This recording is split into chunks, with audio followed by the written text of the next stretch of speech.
Rita Jain, Nikita Jain, Prachi Jain, bride group of companies, real estate, developer and builders, orbit Plaza, Prabha Devi, Mumbai 400025। जय जिनेन्द्र ज्योतिष केंद्र, 100% काम की गारंटी, संपूर्ण जैन विधि द्वारा समाधान। संपर्क करें जय जिनेन्द्र ज्योतिष केंद्र 8209528875 9924717151।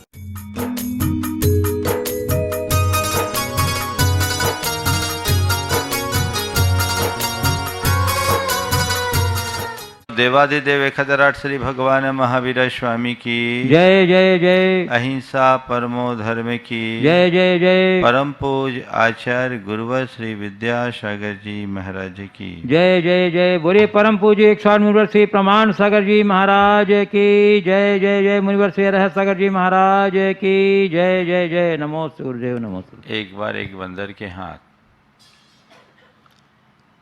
रत्नों की पोटली लग गई। लाल रंग की पोटली को बंदर ने किसी खाने की सामग्री समझा और उस पोटली को उठाकर एक पेड़ पर चढ़ गया। उसने पोटली खोली, उसमें से एक रत्न उठाया, मुंह में डाला, कोई स्वाद नहीं, उसे थू करके नीचे कर दिया। ऐसा करते करते उसने सारे रत्नों को जमीन में गिरा दिया।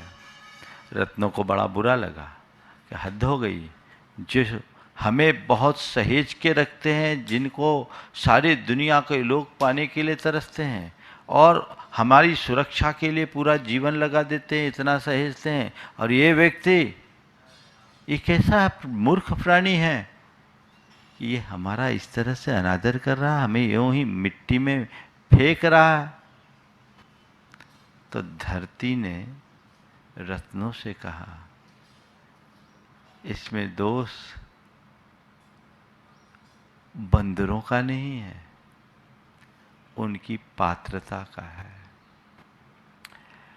मूल्यवान वस्तु भी यदि अपात्र के हाथ में पहुंच जाए तो उसकी कद्र नहीं होती। इसी तरह रत्नों से ज्यादा मूल्यवान हमारा जीवन है। जिन्हें जीवन के मूल्य का बोध होता है वे ही जीवन की कद्र कर पाते हैं। नादान लोग अपने जीवन को यूं ही नष्ट भ्रष्ट कर देते हैं, जैसे बंदर ने किया। हमें ये बेशकीमती जीवन मिला है और हमें चाहिए कि हम अपने जीवन को सही दिशा में आगे बढ़ाएं। और जीवन की सार्थकता तभी है जब हम अपने दोषों, दुर्बलताओं और दुर्गुणों का अंत करके स्वयं को दुखों से मुक्त कर सकें। हमारे दुखों का कारण कोई बाहर नहीं है, हमारे दोष, हमारी दुर्बलता और हमारे दुर्गुण ही हमें दुखी बनाते हैं। जो जो हम इनसे मुक्त होंगे, इन्हें दूर करेंगे, हमारे जीवन का पथ उतनी ही शीघ्रता से प्रशस्त होगा। आज उसी क्रम में बात है ऐ की। कल मैंने ए के संदर्भ में बात की थी कि एक पक्षीय दृष्टि हमारे जीवन को संकीर्ण बनाती है और उससे हमें कैसे बचना चाहिए। आज बात ऐ की है और आज ऐ के संदर्भ में मैं ऐंठ की बात करूंगा। ऐंठ का मतलब क्या होता है? ऐंठ का अर्थ दोनों संदर्भ में है, एक नकारात्मक संदर्भ में भी है तो एक सकारात्मक संबंध में भी है। ऐंठना प्रायः नकारात्मक दिशा में देखा जाता है। ऐंठ जाना यानी अकड़ जाना। कुछ लोगों का जीवन बड़ा ऐंठा हुआ जीवन होता है, वो अकड़ करके जीते हैं, है ना। आज 4 मुहावरे ऐंठ के संदर्भ में मैं आप सबसे कहूँगा और 5वां उसका कंक्लूजन बताऊंगा। ये भी एक मुहावरा ही है। चलिए 4 में ही करता हूँ, 5 नहीं। ऐंठना एक क्रिया है, इस ऐंठने के साथ 4 मुहावरे हैं और ये चारों मुहावरे हमारे जीवन में किस तरह काम करते हैं, कहाँ सकारात्मक है और कहाँ नकारात्मक है, ये हमें देखना है। पहली बात, ऐंठ दिखाना। दूसरी बात, ऐंठ निकालना। तीसरी बात, ऐंठ निकल जाना। और चौथा मुहावरा है, ऐंठ बांध कर रखना। आज जो ऐंठ के संदर्भ में मैं 4 बातें आप सबसे करूंगा, इन्हें ऐंठ बांध कर रख लेना, है ना। ऐंठना, ऐंठने को भी अलग अलग है। ऐंठ जाना, ऐंठ लगाना, ऐंठ बांधना, ऐंठ खोलना। रस्सी जब बनाई जाती है तो कब होता है, जब रेशों को परस्पर में ऐंठा जाता है तो रस्सी बनती है। जब अनुकूल दिशा में एक दूसरे को बांधते हैं तो ऐंठन आती है, लगाते लगाते। उस ऐंठ से रेशे में मजबूती भी आती है। ऐंठन की ये क्रिया सकारात्मक है जब परस्पर सामंजस्य की दिशा में बढ़े। एक रेशा दूसरे रेशे से जैसे एकदम मिल करके चलता है तो दोनों की ताकत बढ़ती है। तो ऐंठना, इस संदर्भ में ऐंठ बांधना यानी एक दूसरे से मिल जाना, गांठ बांध लेना, बंधन में बंध जाना। अगर कहीं किसी को बांधना, भैया इसमें ऐंठ मार दो, गांठ लगा दो ताकि वो जुड़ जाए। 2 टूटे धागे को भी ऐंठ मारकर हम जोड़ सकते हैं। तो ये ऐंठना एक सकारात्मक प्रक्रिया है, पर कब, जब हम एक दूसरे के साथ जुड़कर चले तब। लेकिन आज जिस ऐंठ की बात मैं आप सबसे कर रहा हूं वो नकारात्मक दिशा में है और उस संदर्भ में कुल 4 बातें: ऐंठना, ऐंठ दिखाना, ऐंठ निकालना और ऐंठ निकल जाना। ऐंठना, ऐंठ बांध कर मेरी इन बातों को रखना, वो तो कंक्लूजन है। आज ऐंठना, कुछ लोग हैं जो बड़े ऐंठ के बात करते हैं, उनका व्यवहार बड़ा अभिमान से भरा होता है, उनके व्यवहार में अकड़।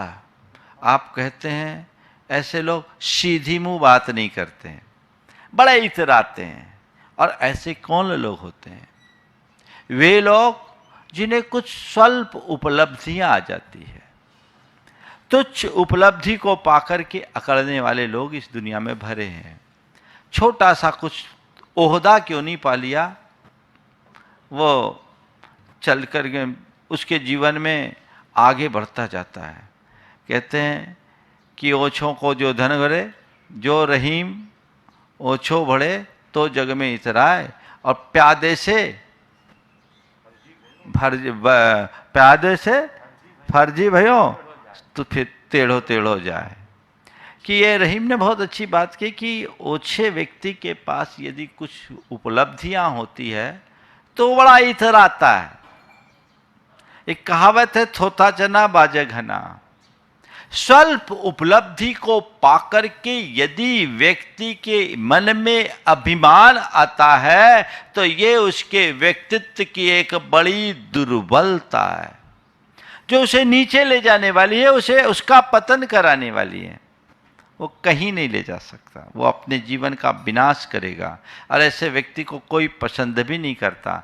मैं आपसे पूछता हूँ, 2 तरह के लोग होते हैं। एक व्यक्ति है जो आपके साथ बड़ी नम्रता से पेश आता है, और एक व्यक्ति है जो बड़ा ऐंठ करके बोलता है। आप किसे अच्छा पसंद करोगे? स्वाभाविक है, नम्र व्यक्ति को पसंद करेंगे। अगर आपके सामने कोई ऐंठ दिखाए, ऐंठे, तो आपको अच्छा लगेगा? कतई अच्छा नहीं लगेगा। आपको दूसरों की नम्रता पसंद है, ऐंठ नहीं। पर खुद की ऐंठ दिखाने में आनंद ज्यादा महसूस करते हो। जीवन में संतुलन कैसे बनेगा? अगर तुम ऐंठ रहे हो तो ध्यान रखना, सामने वाले की नम्रता तुम्हारे लिए अर्थपूर्ण नहीं है। तुम्हारे जीवन का विकास तो तभी होगा जब सामने वाले की नम्रता को तुम अपने जीवन का आदर्श बना करके चलो। ऐंठने का परिणाम हमेशा बुरा होता है। जो अकड़ता है वो उखड़ता है। अकड़ोगे उखड़ जाओगे। हम लोगों ने ये कहानी बचपन में ही सुनी है कि पेड़ के किनारे, नदी के किनारे बड़े बड़े पेड़ उखड़ करके नदी में बह गए, लेकिन उसके किनारे रहने वाली नन्ही नन्ही लताएं आज फिर जाकर के खड़ी है। क्यों? पेड़ों में अकड़ थी इसलिए वो खड़ गए, और लताओं में नम्रता थी इसलिए वो टिके रहे। जीवन में स्थिरता और स्थायित्व लाने के लिए मनुष्य को नम्र होना जरूरी है, और महान व्यक्तियों की ये पहचान है। बड़ी सी बड़ी उपलब्धि के बाद भी उनके जीवन की विनम्रता नष्ट नहीं होती। वस्तुतः विनम्रता महानता की पहचान है। जिस मनुष्य के जीवन में जितने अधिक गुण होते हैं वो उतने अधिक विनम्र होते हैं। वस्तुतः विनम्रता ही हमारे व्यक्तित्व के विकास का आधार है। जो व्यक्ति थोड़ी छोटी मानसिकता के लोग होते हैं उनके अंदर ऐंठ होती है। वो थोड़ा भी कुछ पाएंगे तो बौराएंगे। ये बौराने की वृत्ति अच्छी बात नहीं है। तो अपने मन को देखो, मेरे मन में कहीं कोई ऐंठ तो नहीं है। ऐसे व्यक्ति, जो व्यक्ति बड़े ऐंठ के जीते हैं, उनके चाल ढाल बोल चाल सब में वो ऐंठ दिखती है। पर ऐसे लोग जो ऐंठ रखने वाले स्वभाव वाले होते हैं वे कभी कभी बड़ी मूकी खाते हैं। मैंने अभी एक वाक्य का प्रयोग किया, जो अकड़ता है वो उखड़ता है। और निश्चित ऐसे ऐंठने वाले लोगों की दशा बड़ी विचित्र होती है। एक बार पानी तेल के पास गया और पानी ने तेल से निवेदन किया कि भैया मेरा कोई मूल्य नहीं है, अगर आप मुझे अपना लो तो बड़ी कृपा होगी। मेरा मूल्य और मेरा महत्व आपकी कृपा से बढ़ जाएगा। तेल ने पानी की तरफ ऐंठ कर जवाब दिया, तेरी क्या औकात जो मेरे पास आए, फिर भी कृपा हो जाए। ठीक है चल आजा, मेरे चरणों के नीचे रहना पड़ेगा। फिर भी चल आजा, मेरे चरणों के नीचे रहना होगा। पानी ने कहा मैं इसके लिए तैयार हूं। पानी तेल में मिला और उसके चरणों में बैठ गया, और तेल पानी के सिर पर ऐंठ कर बैठ गया। थोड़ी देर बाद जब दिया जलाया गया, तेल ऊपर था, पानी नीचे। तेल जल गया, पानी का कुछ नहीं हुआ। ये ऐंठ का परिणाम है। जो व्यक्ति दर्प और अभिमान में जीता है वह अपने जीवन को विनष्ट कर देता है।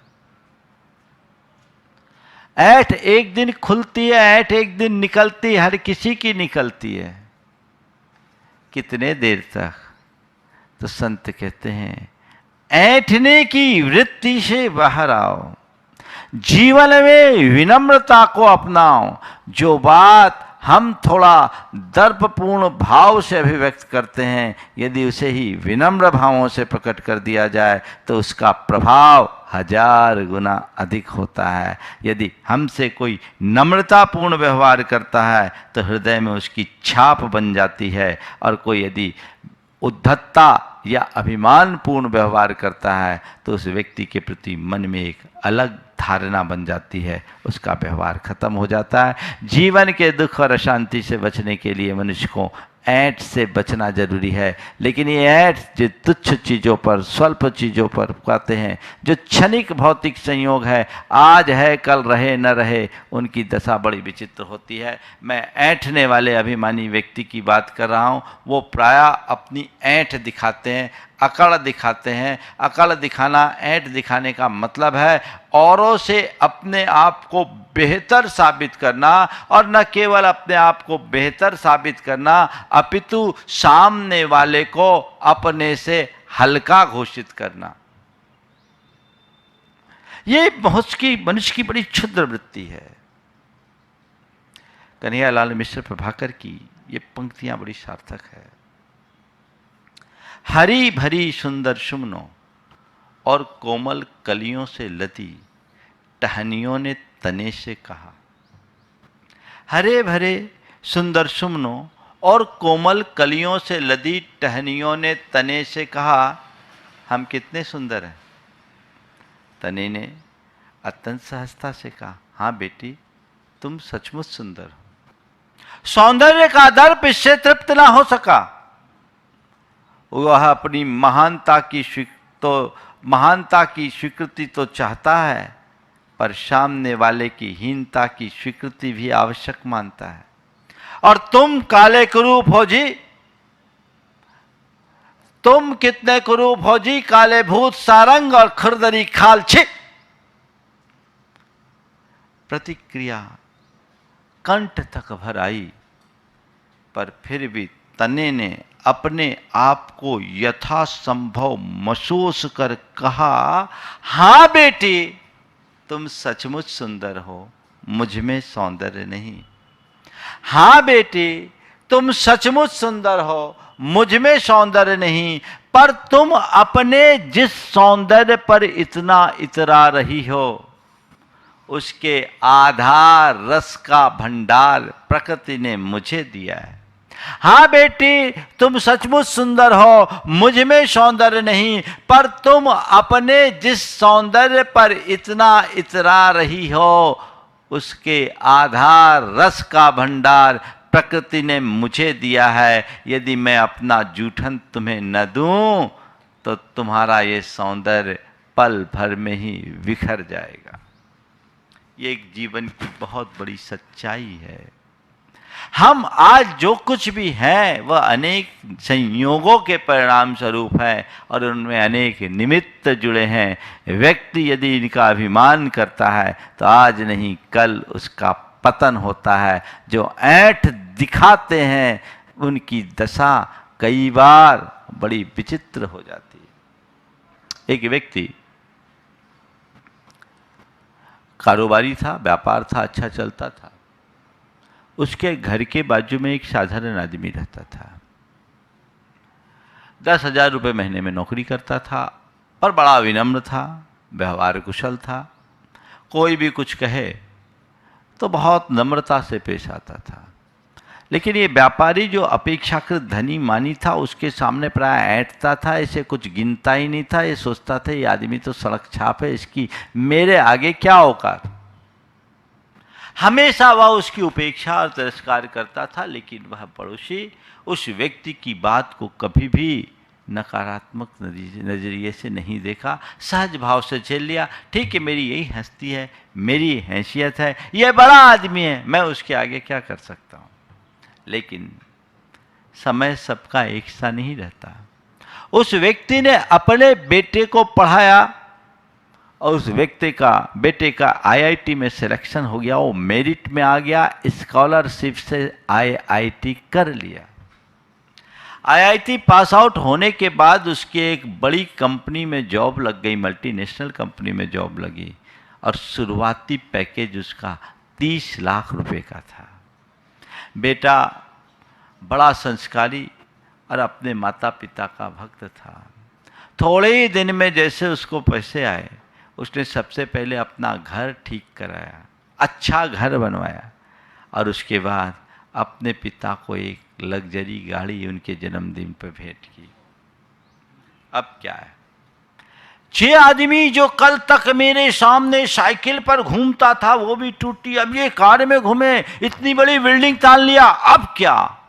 अभिमानी व्यक्ति की सबसे बड़ी कमी ये होती है कि वो अपने आगे किसी को कुछ गिनता नहीं और किसी को आगे बढ़ते देख सकता नहीं। अब उसे अंदर ही अंदर बड़ी खलबली मचने लगी कि इससे आगे मुझे बढ़ना है। ये आगे कैसे बढ़ गया? अब उसी दशा में, वो मनोदशा में उसकी भावाभिव्यक्ति अच्छी नहीं लगने लगी। वो कोशिश में करने लगा मुझे अपना मकान अच्छा बनाना है। वो इस प्रयाग में रखने लगा मुझे और उससे अच्छी गाड़ी लाना है। पड़ोसी ने उसके मनोवृत्ति को भांप लिया और एक दिन अत्यंत नम्रता से कहा कि भैया, आप हो, मैं हूँ, मैं आपकी बराबरी इस जीवन में नहीं कर सकता। आप मेरे लिए क्यों परेशान होते हैं? आपके आगे मेरी हैसियत नहीं, आप शुरू से बड़े हो और मैंने आपको हमेशा बड़ा माना। आप परेशान मत होइए। मैं देख रहा हूं, मुझे देख करके आप परेशान हो रहे हैं। कृपया आप मुझे परेशान मत होइए। मेरे हृदय में आपके लिए जो सम्मान पहले था वही आज भी है। सामने वाले का मन पानी पानी हो गया कि मैं कर क्या रहा हूं। तो हर व्यक्ति के जीवन में एक सी स्थिति नहीं बनती। जो आज एक अनाथ है नरनाथ कल होता वही, जो आज उत्सव मग्न है कल शोक कर रोता वही। जिसे तुम कुछ नहीं देख समझ रहे हो, जिसके आगे तुम अपनी ऐंठ दिखा रहे हो, कल हो सकता वही व्यक्ति तुम्हारी ऐंठ निकाल दे। ऐसा भी हो सकता है, तुम्हारी स्थिति खराब हो जाए। साधारण को असाधारण बनते देर नहीं लगती। कब पासा पलट जाए कोई पता नहीं। संसार के जितने भी संयोग हैं वे सब कर्म के द्वारा नियंत्रित है। ये संयोग कब कैसे हो जाए, किस तरीके से बदल जाए, इसका कोई पतियारा नहीं, कोई ठिकाना नहीं। कब क्या हो जाए कुछ कहा नहीं जा सकता, ये समझना चाहिए। हम देखते हैं रातों रात करोड़पति रोडपति बन जाते हैं, तो रोडपति करोड़पति बन जाते हैं। अर्श पे रहने वाला फर्श पे आ जाता है और फर्श पे बैठने वाला अर्श पर चले जाता है। शिखर से सतह और सतह से शिखर पर जाते देर नहीं लगती। ये संसार है, बड़ी विचित्रता है इसकी। क्या पता कब किसकी लॉटरी खुल जाए और कब किसकी लुटिया डूब जाए, कोई भरोसा नहीं। तुम किस पर अकड़ रहे हो, किस पे ऐठ रहे हो, सब मामला बिगड़ जाएगा, सब मामला बिगड़ जाएगा। एक सज्जन जो बड़े धनपति और अपने श्रम से उनने काफी कुछ पैसा कमाया। एक रोज वो बड़े नम्रता की मूर्ति, एक रोज ऐसा हुआ कि उनके सामने एक उनके बेटे ने एक टैक्सी वाले से टैक्सी करने के लिए बात की। ड्राइवर ने थोड़ा सा उनके हिसाब से टेढ़ा जवाब दिया होगा कि नहीं मैं नहीं जा सकता। तो उनका बेटा ऐंठ कर कहने लगा तेरी टैक्सी की कीमत कितनी है, तेरी टैक्सी की कीमत कितनी, तू टैक्सी की कीमत दे, मेरे सामने ऐसे बात मत कर, ऐसे ऐंठ कर बात मत कर। पिताजी ने ये बात सुनी और तुरंत टोकते हुए कहा बेटा ऐंठ वो नहीं रहा, ऐंठ तू रहा है। तू किसके दम पर ये ऐंठ दिखा रहा है? ध्यान रखना, हर व्यक्ति को पैसों से नहीं तौला जा सकता। बेटा आज धन है कल रहे न रहे कोई पता नहीं। मैंने अपने जीवन में अनेक धनपतियों, ऐसे धनपतियों को देखा है जिनके पास एक समय रेलम पेल थी, आज वे फकीरी का जीवन जी रहे हैं। किसका भरोसा? कल के करोड़पति आज मुनीमी करते फिर रहे हैं, किसका भरोसा? अपार संपत्ति के धनी लोग आज सड़क पर घूम रहे हैं, किसका भरोसा? धन भी स्थिर नहीं, ये यौवन भी स्थिर नहीं। आज है कल किसी बीमारी से ग्रसित हो जाए तो कोई पता नहीं, और जो जवान है उसे आज नहीं कल बूढ़ा तो होना ही होगा। तो धन यौवन और जीवन इनका कोई ठिकाना नहीं। इनका अभिमान मत करो, अपितु ये तुम्हें प्राप्त हैं तो इनका सदुपयोग करो, सदुपयोग करो, इन्हें सही दिशा में रखो। तो धन पाया है तो धन का उदारता पूर्वक दान करो। यौवन की शक्ति है तो औरों की सेवा में लगो, और जीवन को तुमने पाया है तो कल्याण के क्षेत्र में आगे बढ़ो। विनम्रता को अपने जीवन का आदर्श बनाओ, तब तुम कुछ कर सकते हो। बेटे को जब ये बोध मिला तो उसे दृष्टि मिली। प्राय आजकल हम देखते हैं कि लोग इस तरह के ऐंठ दिखाते हैं। मैंने अनेक ऐसे लोगों को देखा है जो खुद तो विनम्रता की मूर्ति हैं, पर उनका चपरासी भी ऐसी ऐंठ दिखाता है जैसे प्राइम मिनिस्टर ऑफ इंडिया है। ये हल्केपन की पहचान है। तो ऐंठ दिखाना कतई उचित नहीं है। किसी के लिए भी तुम कभी ऐंठ मत दिखाओ। अगर दिखाना चाहते हो तो विनम्रता का पाठ पढ़ाओ, विनम्रता का आदर्श रखो, तो वह उस व्यक्ति के जीवन को बदलने में कारण बनेगा। कई कई ऐसे प्रसंग आते हैं कि आज व्यक्ति ऐंठा है और कल वह उसी के सामने शर्मिंदगी का अनुभव करता है। अभी एक सज्जन ने मुझे एक घटना बताई। एक आईएएस अधिकारी बनने की कहानी आई। वो व्यक्ति आईएएस बन गया, जिसे आईएएस बनने के लिए केवल एक ही बात उसके पीछे कारण बनी कि उसकी पहले किसी ने बड़ी अवमानना की कि तुम्हारी औकात क्या है, तुम क्या करोगे, और वो व्यक्ति ने एक ठान लिया कि नहीं, मुझे कुछ करके दिखाना है। जिस व्यक्ति के पिता को अपमानित किया गया, आज उसका ही बेटा जब आईएएस अधिकारी बनकर कलेक्टर बनकर आया तो सामने वाला पानी पानी हो गया। तुम कभी किसी को छोटा मत समझो और छोटा समझकर कभी किसी का तिरस्कार मत करो। ध्यान रखना, कभी कभी एक नन्हा सा तिनका भी आंख फोड़ सकता है। समझ करके चलो हम किसकी तरफ जा रहे हैं। एक बार एक व्यक्ति जा रहा था, उसके पांव से ठोकर लगी। एक पत्थर पास लगे गुलाब के पौधे के पास पहुंचा। गुलाब ने देखा, ये भी कोई जिंदगी, सिर्फ ठोकर। गुलाब ने पत्थर को देखा, ये भी कोई जिंदगी, सिर्फ ठोकर। पत्थर ने गुलाब की बात सुनी पर कोई भी प्रतिक्रिया नहीं दी, क्योंकि उसे अपनी स्थिति का एहसास था।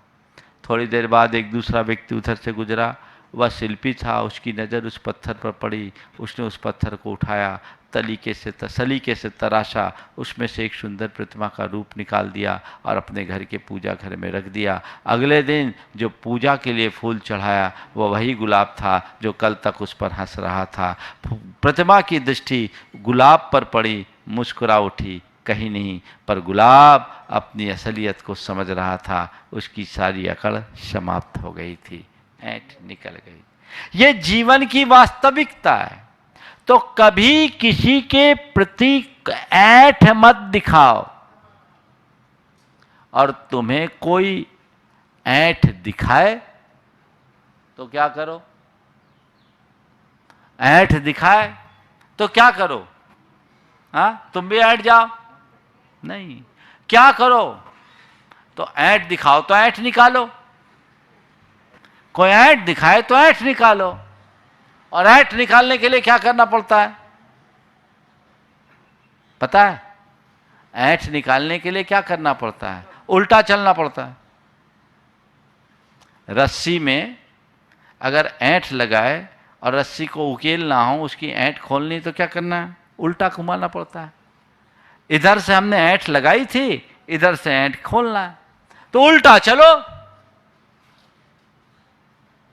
उल्टा चलो मतलब ऐंठ खोलना है, ऐंठ निकालना है, तो क्या करो? उल्टा चलो। मतलब क्या समझ रहे आप? हाँ, समझ गए। ऐंठ निकालना है तो वो जितना ऐंठे आप उतना नम्र बनो। सामने वाले को अपने आप उसका एहसास होगा, अपने आप एहसास होगा। नम्रता में वो ताकत है जो इंद्र को भी झुका सकती है। अपने अंदर वो होना चाहिए आंतरिक। प्राय सामने वाला ऐंठता है तो आप भी ऐंठ जाते हो। ईंट का जवाब पत्थर से दो, ये ठीक नहीं। उसके अंदर जितनी ऐंठ है उसकी ऐंठ निकालना चाहते हो ना, तो उसकी ऐंठ निकालना का मतलब यही है कि वो आप चाहते हो कि उसके वह मेरे प्रति सही दृष्टि रखे, उसका व्यवहार मेरे प्रति नम्र हो। तो सामने वाले को नम्र बनाना चाहते हो तो पहले तुम खुद विनम्र बनो, तो जीवन बदल जाएगा। नम्रता में बहुत बड़ी ताकत है। और जो महान आदमी होते हैं ना, इसी नम्रता को अपना आदर्श बनाते हैं। डॉक्टर जाकिर हुसैन के बारे में मैंने एक बात पढ़ी। डॉक्टर जाकिर हुसैन जब भारत के राष्ट्रपति होते थे, उस समय या उसके आगे पीछे की बात है, शायद उनके राष्ट्रपति होने के ही काल की बात है, जैसा मैंने पढ़ा उस हिसाब से बता रहा हूँ। उनका जो खानसामा था वो थोड़ा लेट उठता था। आदत थी, इनको सुबह से चाय लेनी होती थी। 1 दिन 2 दिन 3 दिन देखा लेट हो रहा है। एक दिन जाकिर साहब खुद उठे, अपने हाथ से चाय बनाए और उस खानसामा के पास पहुंच गए और कहा, साहब उठिए, चाय पी लीजिए। साहब उठिए, चाय पी लीजिए। अब जब वो हड़बड़ा के उठा और देखा जाकिर साहब राष्ट्रपति महोदय हो, उसको तो हवा खिसक गई, वो पानी पानी हो गया। अब क्या करूं? तुरंत चरणों में गिर गया, मुझे माफ कीजिए, मुझसे कभी ऐसी गलती नहीं होगी। यह है विनम्रता का सच्चा आदर्श। कोई व्यक्ति तुम्हारे प्रति कितना भी ऐंठ दिखाए, यदि तुम्हारी विनम्रता है तभी तुम जीत पाओगे। ऐंठने वालों के सामने तुम ऐंठ जाओगे तो दोनों एक से बन जाओगे, गांठ बढ़ेगी, खुलेगी नहीं। तो किसी की ऐंठ निकालना हो तो तुम नम्र बनो। ध्यान रखो, एक बात और बोलता हूं, तुम किसी की ऐंठ निकालने की चेष्टा करो भी मत, क्योंकि ऐंठ है ही ऐसी चीज, तुम नहीं भी निकालोगे तो एक दिन निकल जाएगी। क्योंकि जिन चीजों पर वो ऐंठ रहा वो चीजें स्थायी नहीं है। पानी का बुलबुला है, पानी का बुलबुला कितने देर टिकता है? जब तक पानी के सतह के भीतर हवा भरी है, पानी का बुलबुला दिखता है। जैसी हवा निकलती है वो बुलबुला खत्म। आज कोई व्यक्ति है जो इतना इतरा रहा, अंदर हवा भरी है, सो हवा में उड़ रहा है, कब हवा निकल जाए और व्यक्ति की हवा खिसक जाए कोई पता है? बस एक ही बात ध्यान में रखना, जीवन में जो कुछ भी है सब हवा है, इसलिए हवा में मत उड़ना। क्या पता कब तुम्हारी हवा निकल जाए या हवा खिसक जाए। होश में रहो, जागरूकता के साथ जियो।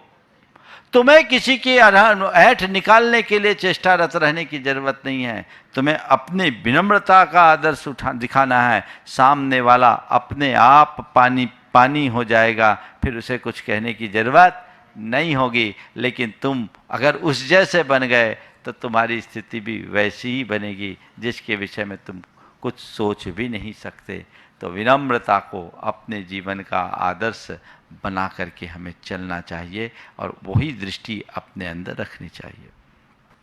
ऐंठ निकालना और ऐंठ निकल जाना, किसी व्यक्ति की ऐंठ कब निकलती है? कब निकलती है? तो 2-3 स्थितियों में निकलती है। ऊंट जब पहाड़ के नीचे आता है तब उसे अपनी औकात समझ में आ जाती है ना? तो हमेशा ऊंट को कभी ना कभी पहाड़ की ओट में तो आना ही पड़ता है। ऐसा कभी मौका नहीं आया कि ऊंट के सामने पहाड़ नहीं आया। ठीक है, अकड़ लो, कब तक अकड़ोगे? ऐंठ जाओ, कब तक ऐंठ जाओगे? जब तुमसे बड़ा कोई दिखेगा तो सारी ऐंठ निकल जाएगी। अक्सर लोग ऐंठ दिखाते हैं किसके आगे? जो अपने से कमतर है उसके आगे। अगर कोई बलजोर हो तो, अगर कोई बलजोर हो तो नम्र बन जाते, वहीं के वहीं नम्र बन जाते। एक बार ऐसा हुआ, एक आदमी जा रहा था तो उसके आगे एक व्यक्ति की स्कूटर निकली, तो स्कूटर के छींटे उसके कपड़े पर पड़ गए। अब वो छींटे कपड़े पर पड़े तो जोर से उसने गुस्से में कहा, ए! सामने वाले ने गाड़ी रोकी, मुड़ के देखा ये तो पहलवान था मोहल्ले का। जैसे ही मुड़ा, पहलवान था, तुरंत भाषा बदल गई। बस भैया मैं पूछ रहा था आपको तो कोई तकलीफ नहीं हुई? छींटे मुझे लगे, मैं देख रहा था आपको तो कोई तकलीफ नहीं हुई, क्या हुआ? ऐंठ निकल गई। थोड़ी देर पहले तेवर कुछ और थे और थोड़ी देर बाद तेवर कुछ और हो गया। तेवर बदलते देर नहीं लगती। तो एक बात ध्यान रखना, शेर को सवा शेर मिलता है और फिर उसकी ऐंठ निकलती है ही ऐसी चीज, ऐंठ ज़्यादा देर तक टिकती नहीं, तो कब ऐंठ निकल जाए कोई पता नहीं।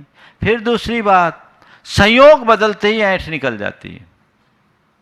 एक दिन एक उच्चाधिकारी ने मुझसे कहा, महाराज जी हर व्यक्ति को एक दिन अप्रासंगिक होना होता है। हमने कहा चाहे गृहस्थ हो या साधु हो, सब अप्रासंगिक होते हैं, ये एक बात को ध्यान रखो। बोले महाराज बात बिल्कुल ठीक कह रहे हैं, आज हम लोग अपने पोस्ट में हैं, आज पुलिस के उच्चाधिकारी थे, बोले हम लोग अपने पोस्ट में हैं और पोस्ट में है तब तक सब लोग बड़ा सम्मान देते हैं, हम लोगों के मन में भी रुआब होता है, लेकिन हमें पता है जब हमारी रिटायरमेंट हो जाएगी तो हमारी दशा क्या होगी। तो हमने कहा इस बात को आज से समझ के रखो और अपनी नम्रता और विनम्रता को बना करके रखो, ताकि रिटायरमेंट होने के बाद भी जनता के साथ तुम्हारा प्रेमपूर्ण संबंध बना रहे और तुम समाज में अपना स्थान बना सको। मैंने उनसे कहा ये बात तुम लोगों के ही साथ नहीं, हम जैसे साधुओं के साथ भी है। आज हम समाज के बीच में हैं, सब कुछ है, समाज को लाभान्वित कर रहे हैं, आज हमारी एक पहचान है, हमारी एक रेपुटेशन है, हमारी एक प्रभावना है। लेकिन मैं मान करके चलता हूँ जब उम्र की ढलान पर हम जाएंगे, अपनी साधना में डूब जाएंगे, तो ये सब बातें अप्रासंगिक हो जाएगी। इसलिए तुम्हारे जीवन में चाहे कितनी भी उपलब्धियां क्यों ना हो,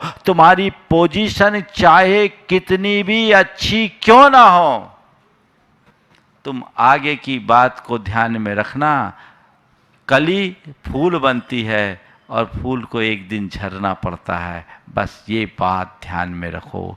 कली हो खिलो, फूल बन गए हो तो फूलो मत, क्योंकि कल तुम्हें धूल में मिलना है। इतनी सी समझ अगर तुम्हारे मन में हो, ऐंठ रहेगी नहीं। किस बात का अभिमान, किस बात की ऐंठ, किसका गरूर, किसका घमंड, यहां कुछ तो नहीं है, सारे संयोग नश्वर है। ऐंठ से बचना है, अपने से बड़ों को देखो, संयोगों की नश्वरता को हमेशा ध्यान में रखो और जीवन की भंगुरता को पहचानो। कब मेरा जीवन समाप्त हो जाए कोई पता नहीं है, आज है कल रहे न रहे कोई भरोसा नहीं। और चौथी बात, विनम्रता को अपने जीवन का आदर्श बना करके चलो, जीवन में कभी ऐंठ नहीं आएगी। चाहे कोई कैसी भी परिस्थिति क्यों ना बन जाए, मन में ऐंठ नहीं आएगी। भैया आज है कल रहे न रहे कोई भरोसा नहीं, ये सब क्षणिक संयोग है।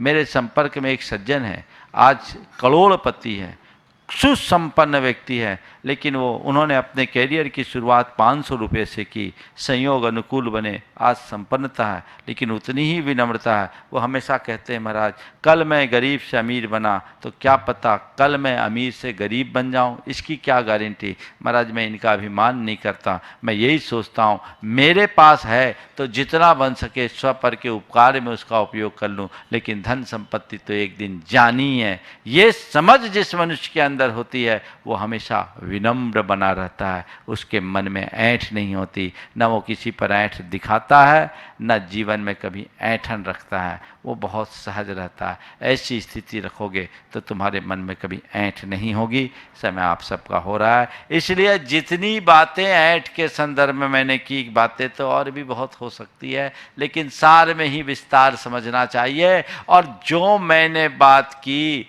उसे ऐंठ बांध कर रख लो, ऐंठ लगाकर बांध लो, ऐंठ बांध लो, बस गांठ बांध लो, अपने हृदय में उसे अंकित कर लो। जीवन में एक अलग दिशा, एक अलग दृष्टि बनेगी और वह तुम्हारे जीवन को एक नई ऊंचाई देने में समर्थ हो सकेगी। वस्तुतः जब तक हम अपने आप को बुराइयों से बचाए नहीं, अच्छाइयों की ओर आगे न बढ़ें, तब तक हमारे जीवन का कल्याण नहीं हो सकता। इसलिए हम सतपथ पर चले और अपने एक एक बुराइयों को दूर करते हुए आगे बढ़े। इसी भाव के साथ यहीं पर विराम। बोलिए परम पूजा आचार्य गुरुवर श्री विद्यासागर जी महाराज। तो देवादिदेव 1008 श्री भगवान महावीर स्वामी की जय जय जय। अहिंसा परमो धर्म की जय जय जय। परम पूज आचार्य गुरुवर श्री विद्यासागर जी महाराज की जय जय जय। बोलिए परम पूज्य 108 श्री प्रमाण सागर जी महाराज की जय जय जय। परम पूज्य 108 श्री अरहत सागर जी मुनिराज की जय जय जय। नमोस्तु गुरुदेव नमोस्तु। कक्ष में जलते हुए दीपक ने वहाँ प्रकाशित पदार्थों को के लिए बड़े रुआब से कहा,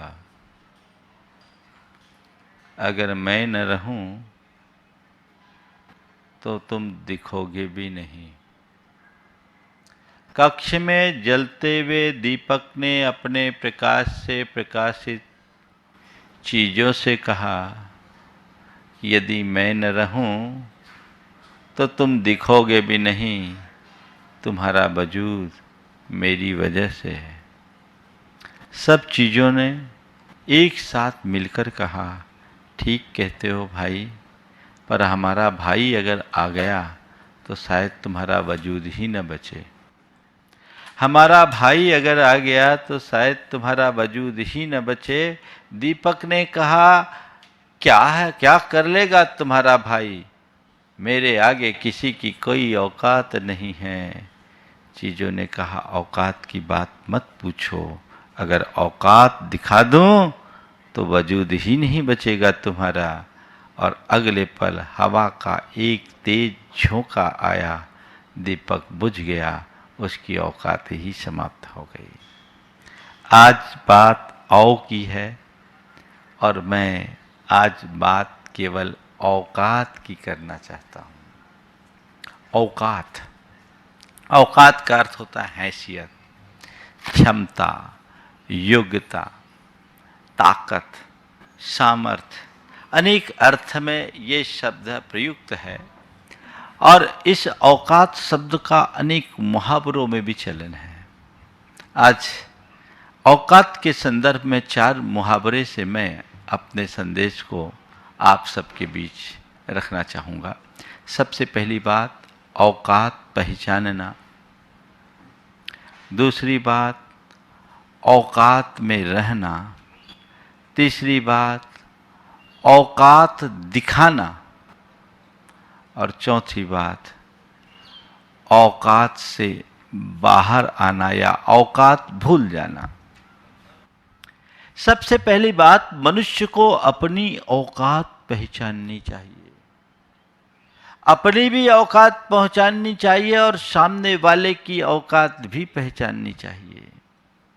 जो मनुष्य अपनी औकात को पहचानता है वह अपनी मर्यादाओं की सीमा का कभी उल्लंघन नहीं करता, और जो मनुष्य अपनी औकात को भूल जाता है उसकी स्थिति कई बार बड़ी दुखद, दयनीय या हास्यास्पद हो जाती है।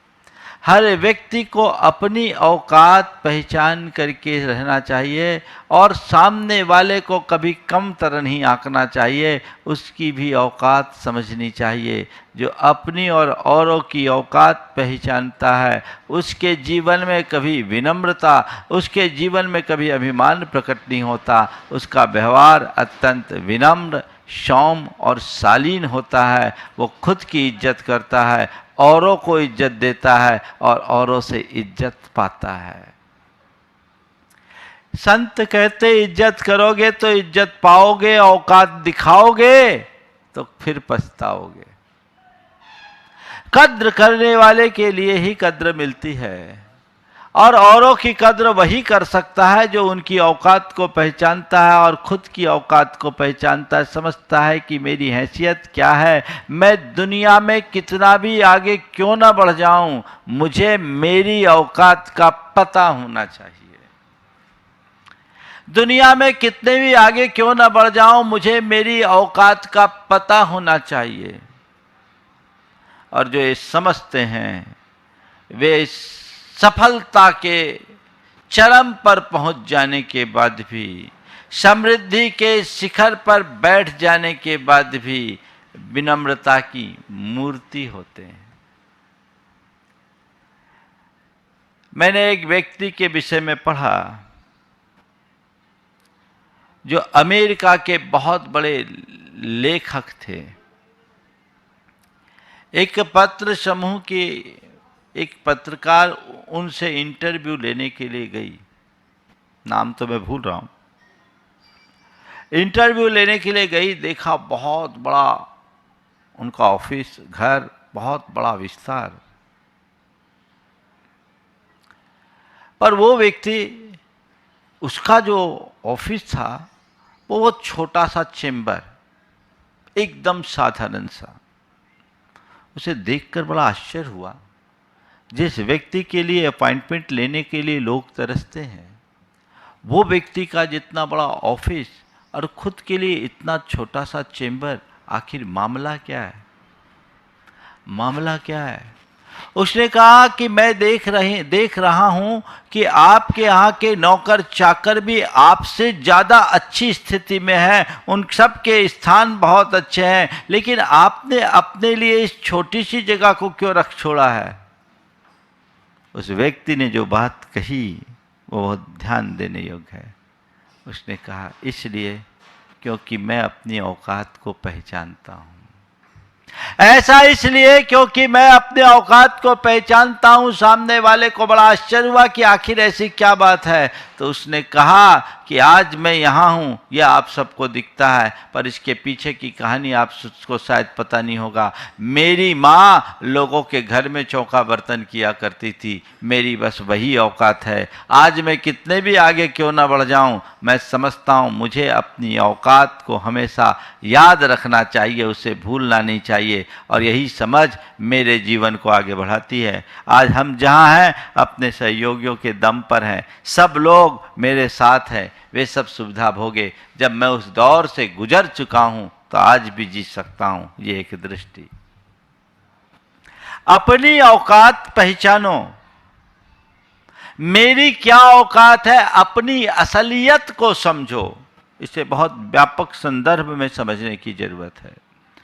पहली बात कि तुम कितने भी सक्षम क्यों ना हो जाओ, अपनी शुरुआत कहां से थी उसे कभी भूलना मत। मेरे संपर्क में एक सज्जन है, आज बहुत बड़े उद्यमी के रूप में प्रतिष्ठित हैं। उनके बारे में उनके बेटे ने बताया कि महाराज जी, पापा आज भी रोज अपने कमरे में जाते हैं और अपनी एक पेटी खोलते हैं और उसे प्रणाम करते हैं। मैंने पूछा, उस पेटी में क्या है? तो उसने कहा, उस पेटी में पापा का फटा कुर्ता और पुराना पैजामा है। मैंने पूछा क्या है? तो उसके पिता ने बोला, महाराज जी, ये मेरी औकात है। मैंने अपने कैरियर की शुरुआत यहां से की। जब मेरे पास कुछ साधन नहीं था, मैंने ड्राइवरी से अपनी कैरियर की शुरुआत की। आज यहां सब कुछ है।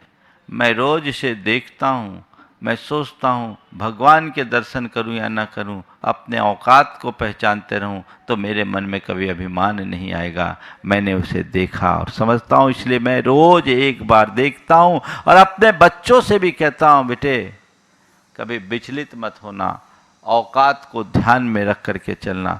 जो अपनी औकात को पहचानता है वो कभी अभिमान नहीं करता और कभी किसी का अपमान नहीं करता। अपनी औकात को पहचानोगे, अभिमान नहीं होगा। औरों की औकात को पहचानोगे, अपमान नहीं होगा। कद्र करना सीख जाओगे। अभिमान और अपमान, ये दोनों हमारे जीवन के लिए घोर विसंगति उत्पन्न करती है। यहां हमें बहुत गंभीरता के साथ सोचने की जरूरत है। हम क्या कर रहे हैं? कभी किसी की औकात को पहचाना, आपने अपनी औकात को पहचाना।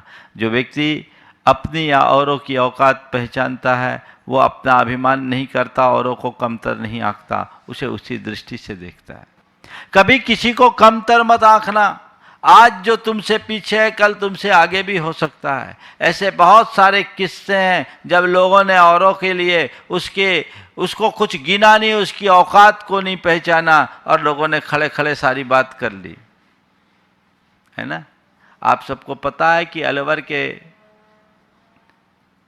नवाब या वहाँ के जो जागीर राजा थे वो अमेरिका गए, हमने उनके बारे में सुना। अमेरिका गए तो लोगों ने सोचा साधारण सा आदमी होगा, इसकी क्या औकात, इसकी क्या विशाल। रॉयल कार पे जाने की बात आई, लोगों ने उन्हें कमतर आंका। उन्होंने कहा एक काम करो, कंपनी में जितनी कार है सब मेरे पास भेज दो, इतनी क्षमता मैं अपने पास रखता हूं कि उन सबका निर्वाह कर सकूं। किसी व्यक्ति को हम साधारण समझ करके उसका अवमूल्यन करते हैं तो ये हमारी पहचान की कहीं ना कहीं कमी मानी जाती है। हम हर व्यक्ति को ठीक तरीके से समझने की कोशिश करें। आज साधारण सा दिखने वाला व्यक्ति कल असाधारण योग्यता का धनी भी बन सकता है और हमें भी पीछे छोड़ सकता है। आज हम जिसे अनदेखा कर रहे हैं कल वो हमें हमारी औकात का एहसास करा सकता है। इसलिए अपनी औकात को पहचानिए और औरों की औकात को पहचानने की कोशिश कीजिए। कभी किसी को कमतर मत आंकिए। संत कहते हैं अगर एक मजदूर भी है तो उससे कद्रपूर्ण बात कीजिए, इज्जत के साथ पेश आइए, सम्मान पूर्ण भाषा का प्रयोग कीजिए, तब जीवन आगे बढ़ता है। औकात को हमें पहचानना है।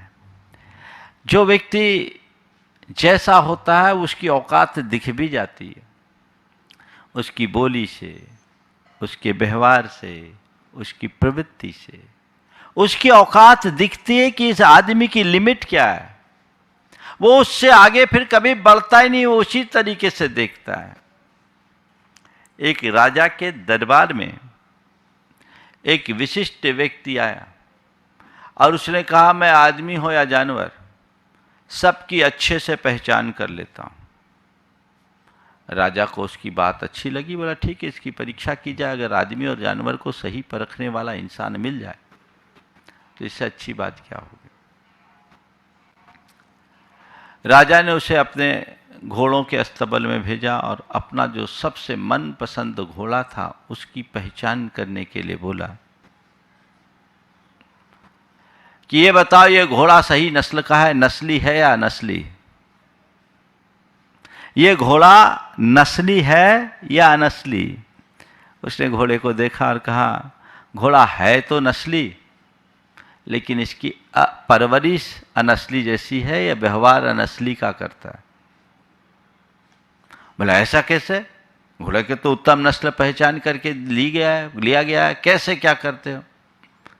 बोले नहीं, ऐसा लगता है ये घोड़ा जन्म लिया तो इसने अपनी मां का दूध नहीं पिया,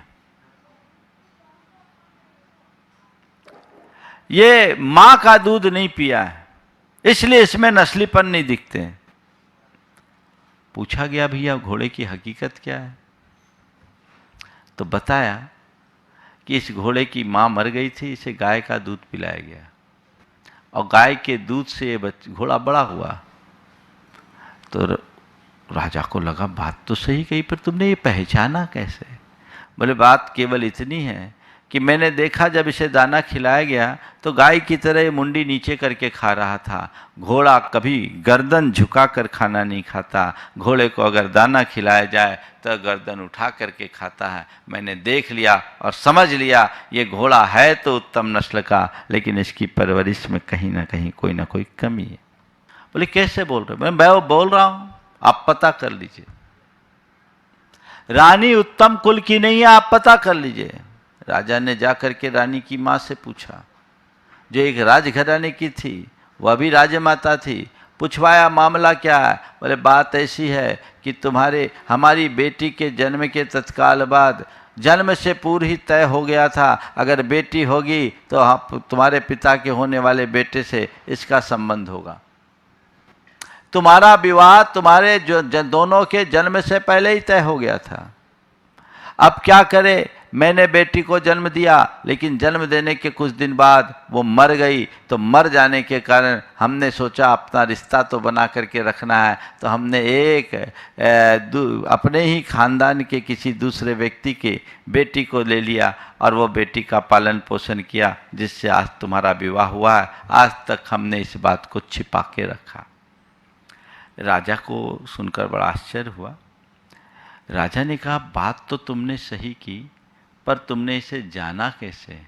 बोला, इसलिए जाना क्योंकि आपकी रानी साहबा खानदानी नहीं है। वो अपने नौकरों के साथ और छोटे लोगों के साथ में जिस तरह का व्यवहार करती है, वो एक खानदानी राजघराने के व्यक्ति का नहीं होता। इसलिए मैंने उसे देखकर उसे पहचान लिया। ठीक है, राजा बड़ा प्रभावित हुआ। अब एक बार राजा के मन में खुद के विषय में जानने की बात, भैया मेरे विषय में बता दो। तो कहा, भाई राजन, अगर आप मुझे अभय दान दो, मेरी सलामती सुनिश्चित करो तो मैं बोलूं, नहीं तो यहां अपना दिमाग नहीं लगाऊं। बोले, सलामती सुनिश्चित है, मेरे बारे में बताओ। राजा ने जब पहली बार पुरस्कृत हुआ, प्रसन्न हुआ, तो उसको भेड़ें दी।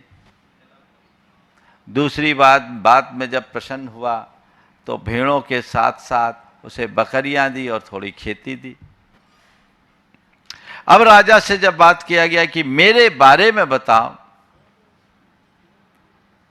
तो उसने कहा, महाराज क्या बताऊं, आप अपनी बाप की औलाद नहीं हो। आप अपने बाप की औलाद नहीं हो। और ये क्या बोल रहे हो? राजा एकदम तमा गया, पर वचनबद्ध था। क्या करे? अब ये बोल रहा है, इसका पता लगाया जाए। पता कैसे लगाएं? अपनी मां के पास पहुंचा। बताओ इसका रहस्य क्या है? बोले, बेटे बात ऐसी कि हम लोग निसंतान थे, हमारी कोई संतानें नहीं थी। बहुत प्रयास किया तो कोई संतान नहीं मिला, तो हमने एक चरवाहे के बेटे को गोद ले लिया था, और वही तुम हो, तुम्हें पाल पोस के राजा बनाया। राजा को सुनकर के बड़ा आश्चर्य हुआ कि इसने जाना कैसे। उसने कहा, महाराज बात केवल इतनी है कि राजा के लक्षण अलग होते हैं और चरवाहे के लक्षण अलग होते हैं। आपने पहली बार जब मेरी बात से प्रसन्न होकर मुझे इनाम दिया, तो भेड़ों को दिया, बकरियों को दिया। राजा भेड़ बकरी किसी को इनाम में नहीं देता, राजा तो सोने की मोहरें और असरफियाँ देता है। तो आपने भेड़ बकरियाँ दी क्योंकि आप चरवाहे थे, और आपके लिए चरवाहों का ही मूल्य था, भेड़ बकरियों का ही मूल्य था। दूसरी बार में भी आपने मुझे खेत दी, यानी उन चरवाहों को चराने के लिए जो जगह चाहिए वो दी।